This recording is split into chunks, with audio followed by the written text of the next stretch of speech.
Et à l'autre bout de la vie professionnelle à présent, les retraites posent de gros problèmes de financement. Il y aura d'ailleurs un rapport sur ce sujet cette semaine. Avec le vieillissement de la population et la crise, pourra-t-on maintenir le niveau des pensions? Déjà, de nombreux retraités sont contraints de reprendre une activité professionnelle faute de moyens suffisants. Quelques exemples avec Benjamin Dard et Sébastien Borjou. Allez, c'est l'heure, on va y aller. À 68 ans, Eugène n'imaginait pas un jour devoir retravailler.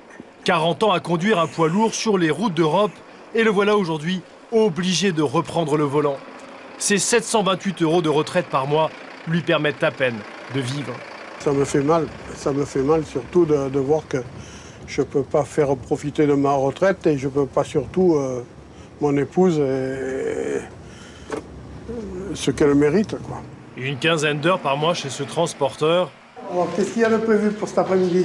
Ici, un tiers des employés sont des retraités. Ils viennent travailler pour un complément de revenus, notamment les agriculteurs ou des petits ouvriers qui ont eu de petites retraites. Mais ces 110 € de gagnés comme chauffeur ne lui suffisent pas. Eugène glane sur Internet des petits boulots. Je fais n'importe quoi, ce qu'on me propose. Là, je cherche justement là-dessus. Des fois, on voit des personnes qui ont des meubles à monter, à transporter, etc. Depuis 5 ans, les sites dédiés aux retraités actifs se multiplient.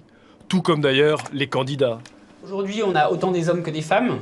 On va dire que les gens ne retravaillent pas pour des mêmes raisons. C'est vrai que les femmes, souvent, elles sont dans une situation plus précaire, en général, parce qu'elles ont eu des carrières hachées, où elles ont peu travaillé, que malgré tout, il y a des divorces. C'est ce qui est arrivé justement à Hélène. Alors, c'est 17h30. Aujourd'hui, assistante dentaire, cette ancienne enseignante, divorcée avec 3 enfants à charge, ne s'y retrouvait pas avec sa retraite de l'éducation nationale. Je gagne un SMIC et c'est ce qu'il me faut pour m'en sortir à peu près. Je ne suis pas sûre de pouvoir continuer à ce rythme-là très longtemps. Fatiguée, Hélène espère prochainement obtenir un mi-temps pour enfin profiter peut-être d'une retraite bien méritée.